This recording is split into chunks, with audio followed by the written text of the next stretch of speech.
नमस्कार, स्वागत है आप सबका। आप देख रहे हैं प्रिय रंजन भारती रिपोर्ट्स। मैं प्रिय रंजन भारती। राष्ट्रीय अध्यक्ष बनने के बाद नितिन नवीन का 2 दिवसीय बिहार दौरा यानी पटना दौरा आज पूरी तरह संपन्न हो रहा है। कल 6 किलोमीटर का रोड शो उन्होंने शानदार तरीके से किया और आज दूसरे दिन वो हरमंदिर साहब, तख्त श्री हरमंदिर साहब, अखंडवासिनी मंदिर और काली मंदिर में पूजा अर्चना करने गए और भगवान का आशीर्वाद दिया। वो आज शाम नई दिल्ली वापस लौट रहे हैं, लेकिन इस शानदार यात्रा के दौरान उन्होंने जिस तरह से उनका शानदार स्वागत हुआ है, कार्यकर्ताओं के लिए एक बड़ा संदेश भी वो छोड़ कर जा रहे हैं। पहली बार पार्टी के अध्यक्ष पद की कमान संभालने के बाद नितिन नवीन को लेकर के कई तरह की बातें कही जाती रही कि एक बड़ा संदेश पार्टी ने इस युवा कार्यकर्ता के नाते दिया है। एक युवा कार्यकर्ता को, एक युवा विधायक को इस तरह का दायित्व देकर के पार्टी ने पार्टी जनों के लिए, देश भर के लिए एक नवीनतम संदेश देने की पहल की है। लेकिन बिहार के अपने कार्यकर्ताओं और पार्टी को नितिन नवीन ने बड़े मोटे संदेश दिए हैं और ये उनकी सूझबूझ का परिचायक है। उन्होंने पार्टी के भीतर कार्यकर्ताओं के लिए जो संदेश दिए वो आप 4 हिस्सों में बांटकर आप उसे समझ सकते हैं। पहले तो कि पार्टी में गुटबाजी नहीं चलने वाली है, ये संदेश है। दूसरा ये कि नई बीजेपी है, इसे स्वीकार करना होगा हर किसी को। और तीसरा है कि हम केवल शहर की पार्टी नहीं, गांव तक संगठन को मजबूत करेंगे। और चौथा और आखिरी संदेश है कि बंगाल में कमल बिहार के सहारे ही खिलाएंगे। ये 4 टिप्स हैं, खास करके उन्होंने जो पार्टी के कार्यकर्ताओं और पदाधिकारियों को जिस तरह से उन्हें संदेश दिए। सबसे पहले हम समझते हैं कि क्यों पार्टी में गुटबाजी खत्म करने का संदेश उन्होंने दिया है बड़ी हनक के साथ। इसलिए कि इन दिनों पार्टी में बड़ी तरह की गुटबाजी के संकेत मिल रहे हैं और राष्ट्रीय अध्यक्ष बनने के बाद उनके लिए ये संदेश देना जरूरी हो गया था कि हम सबके लिए, सब उम्र के लोगों के लिए बराबर हैं और पार्टी सबके हितों का ध्यान रखती है। और इस क्रम में दूसरा अगर देखा जाए तो जातीय गुणा गणित और खेमेबाजी को नज़रअंदाज कर जिस तरह से दरभंगा सदर के विधायक संजय सरावगी को बिहार में पार्टी की कमान पार्टी नेतृत्व ने सौंप दी है, उसे लेकर के भी एक संदेश जाता है। और मंगलवार को नितिन नवीन के पटना में आने के साथ साथ पार्टी दफ्तर में जो कार्यक्रम हुआ है उसमें सभी बड़े नेताओं ने खुलकर अपनी भागीदारी निभाते हुए एकजुटता तो प्रदर्शित की, लेकिन साथ साथ ये ऊपर के स्तर तक पार्टी नेतृत्व तक संदेश जाने की ज़रूरत है। और इस ज़रूरत को पूरा करने के लिए पार्टी के अध्यक्ष के नाते नितिन नवीन को ये संदेश देना भी ज़रूरी था। अगर पॉलिटिकल एक्सपर्ट्स की माने तो पार्टी की एकजुटता का मैसेज जाना बेहद ज़्यादा ज़रूरी है। हालिया कुछ फैसलों से लगातार पार्टी के भीतर गुटबाजी, खेमेबाजी बढ़ती हुई नज़र आ रही है। पार्टी के भीतर अलग अलग पावर सेंटर उभर रहे थे। इन 2 नियुक्तियों और आज के कार्यक्रम के सहारे एक बड़ा और सख्त संदेश देने का प्रयास किया गया है बीजेपी कार्यकर्ताओं को, और यहाँ कोई गुट नहीं हावी हो सकता है। ये संदेश वाकई अपने आप में बड़ा है। दूसरा और तीसरा अगर देखें तो शहर की पार्टी बनकर पार्टी यानी भारतीय जनता पार्टी सिमट गई है। गाँव में पैठ बनाने की ज़्यादा ज़रूरत है। अभिनंदन कार्यक्रम में नितिन नवीन ने साफ किया कि आगामी पंचायत चुनावों को मजबूती से लड़ना है। अगले साल पंचायतों के चुनाव हैं और उसमें कई महत्वपूर्ण पदों का निर्णय होना है। उन्होंने जिस तरह की अपनी बातें कही, जब पंचायत से लेकर पार्लियामेंट तक भगवा फहराएगा तभी भाजपा का स्वर्णिम युग आएगा। ये कार्यकर्ताओं के मनोबल को बढ़ाने वाला संदेश है। और वाकई जिस तरह से एक युवा अध्यक्ष के नाते नितिन नवीन ने पदभार संभाला है, तो उन्होंने खासकर युवाओं को जागृत करने की आवश्यकता महसूस होती है। अब उन्होंने ये कह कर के एक इनपुट तैयार करने की पहल की है पार्टी के भीतर युवाओं के अंदर, और ये इससे जोश खरोश बढ़ने की उम्मीद कहीं ज़्यादा दिखती है।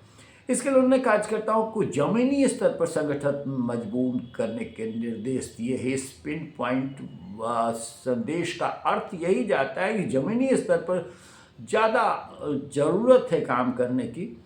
मैसेज क्लियर है कि बीजेपी बिहार में अपनी उस छवि को समाप्त करना चाहती है जिसमें उसे अभी भी शहर की पार्टी का दर्जा दिया जाता है। नितिन नवीन अपनी अगुवाई में गांव-गांव में पार्टी की मजबूत उपस्थिति दर्ज करा देना चाहते हैं। ये साफ संदेश है उनका।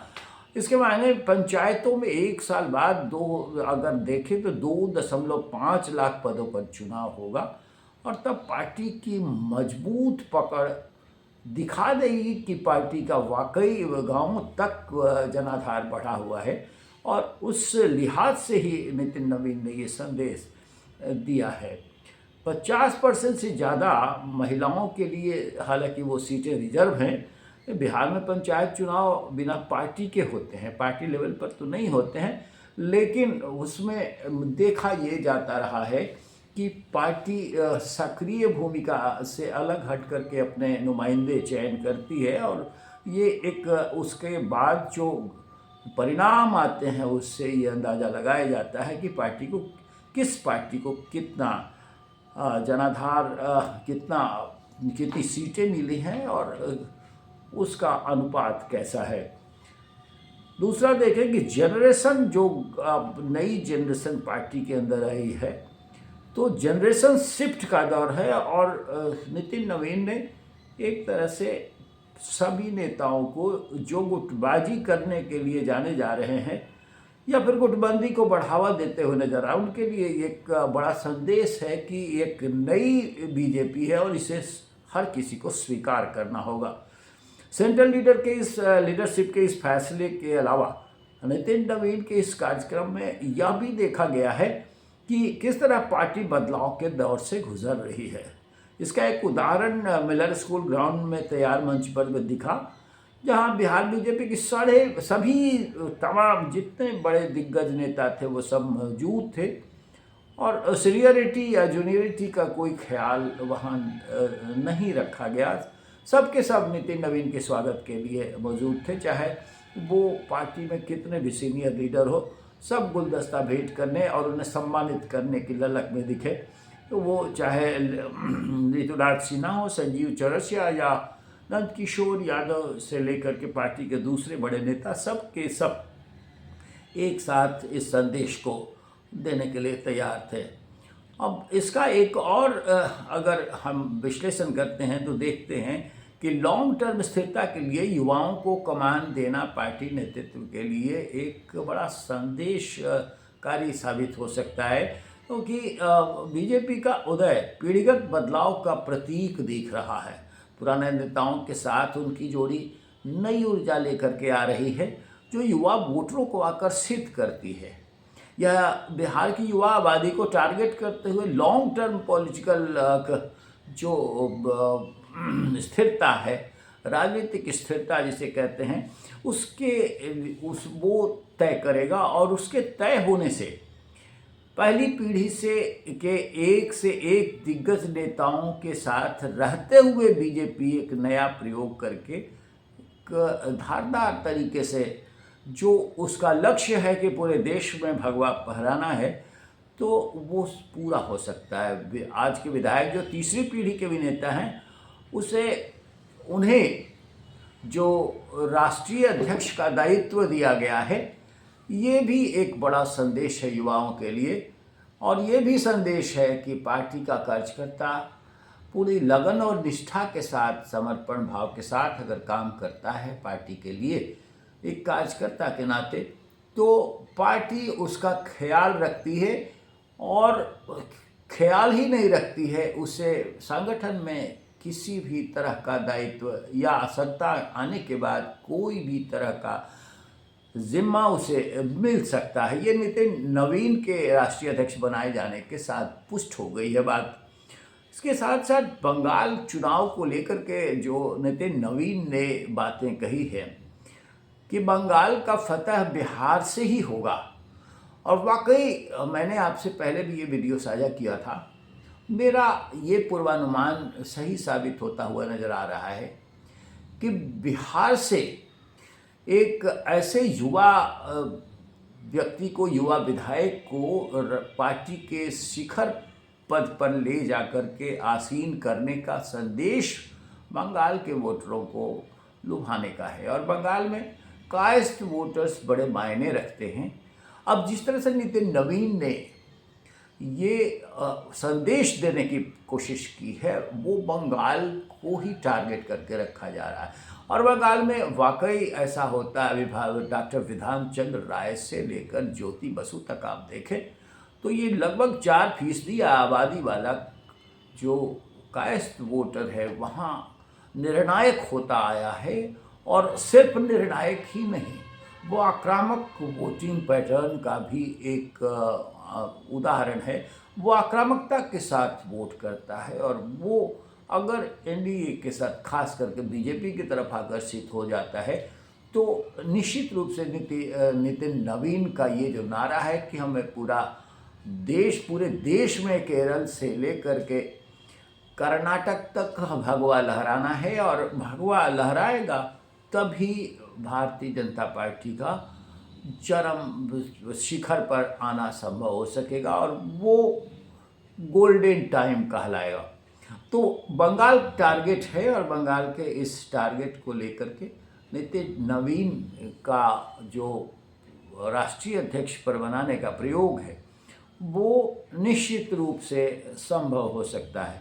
अब आप अगर देखें कि सिर्फ हम यही नहीं देखते हैं, अगर बंगाल से लेकर के आने वाले 5 राज्यों के जो विधानसभा चुनाव हैं और जिस तरह से केरल के नतीजे आए हैं, महाराष्ट्र निकाय चुनाव के नतीजे आए हैं, वो संकेत भी इस ओर करा रहे हैं कि भारतीय जनता पार्टी के प्रति लोगों का आकर्षण, रुझान बढ़ता चला जा रहा है। नितिन नवीन के इस संबोधन के साथ और इस टिप्स के साथ ये भी एक बड़ा पहलू है कि भारतीय जनता पार्टी लगातार अपनी आक्रामकता के साथ अपना जनाधार बढ़ाते जा रही है। अब ख़ास तौर से ये देखना महत्वपूर्ण होगा कि इनके इस दायित्व वहन का किस तरह से असर होता है, और जो उन्होंने बातें कार्यकर्ताओं के लिए, खास करके बिहार के पार्टी कार्यकर्ताओं के लिए जो संदेश दिए, उसका कितना व्यापक असर हो पाता है। आज के अंक बस इतना ही। हम आपसे चाहेंगे कि अपनी प्रतिक्रिया हमारे इस वीडियो पर कमेंट बॉक्स में जाकर ज़रूर दीजिए, और साथ साथ हमारे चैनल से अब तक नहीं जुड़ पाए हैं तो कृपया सब्सक्राइब कीजिए, लाइक कीजिए, शेयर कीजिए। फिर मिलते हैं। नमस्कार।